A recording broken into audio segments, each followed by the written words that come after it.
This week in Bitcoin was all about Korea, although every week in Bitcoin is all about Korea. Markets dropping? Blame Korea.Markets soaring? Credit Korea.Zero fee trading sends a pointless altcoin pumping? You bet it comes from Korea.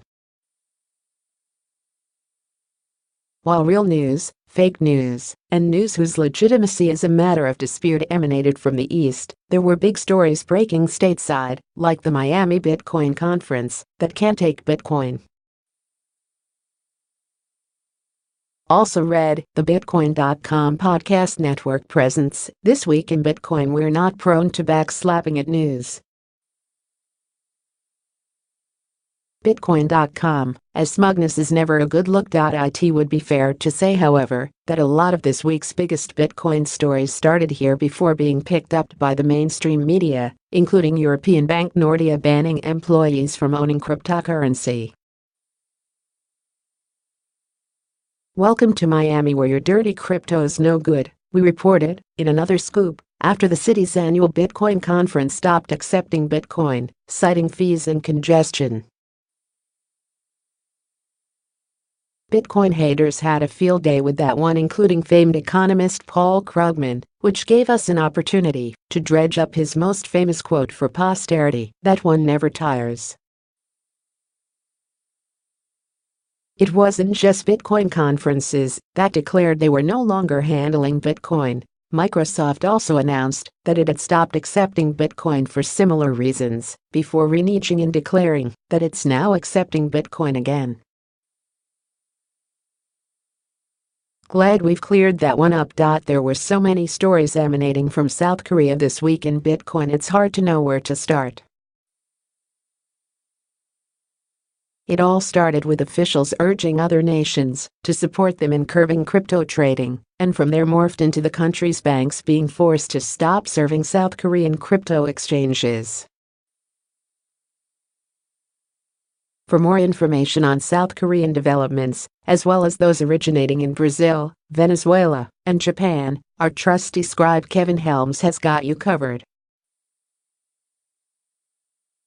It was he who broke this week's most uplifting story about Japan's virtual currency girls, writing, "You love, you lose."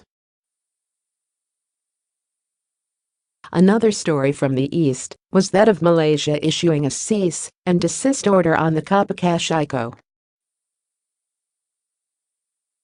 These events are becoming commonplace now, and not just in Asia. A few days ago the SEC suspended trading in a dubious blockchain firm with no product.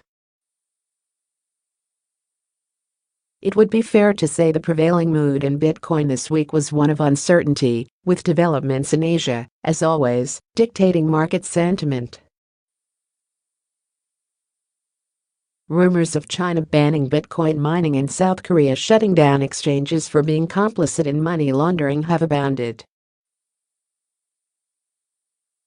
Despite these stories having been refuted, or at least shown to be exaggerated, the fear has manifested in the markets, with Bitcoin dropping to around $13,000 at its lowest point, and many of this year's most hyped altcoins, Ripple, Tron, and Stellar, losing as much as 25% of their value.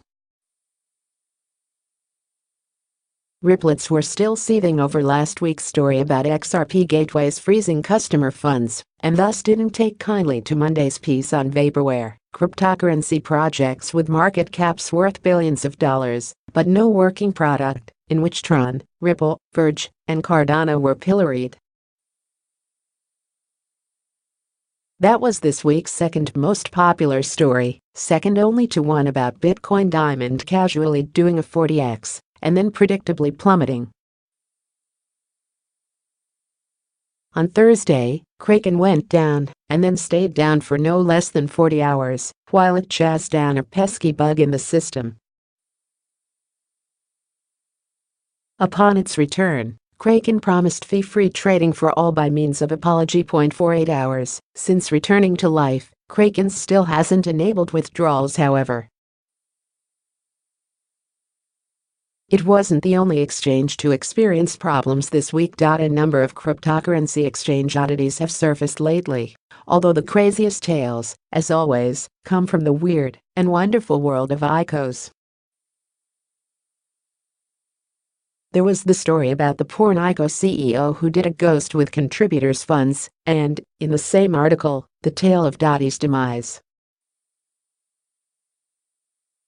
That ICO was being shilled as one of the hottest tickets in town until it emerged that, like Tron, large chunks of its white paper had been plagiarized. Desperate not to be left behind, Kodak also plunged itself into the ICO game, and yet another stagnant company invoked the blockchain word to give itself a lift. The trouble with all this ICO madness is that applying rational thinking to projects doesn't always work. This week, for example, the Bitcoin ICO was launched, promising tokenized investment in peat processing and extraction. It would be easy to dismiss the project out of hand, as this writer did with DentaCoin earlier this year.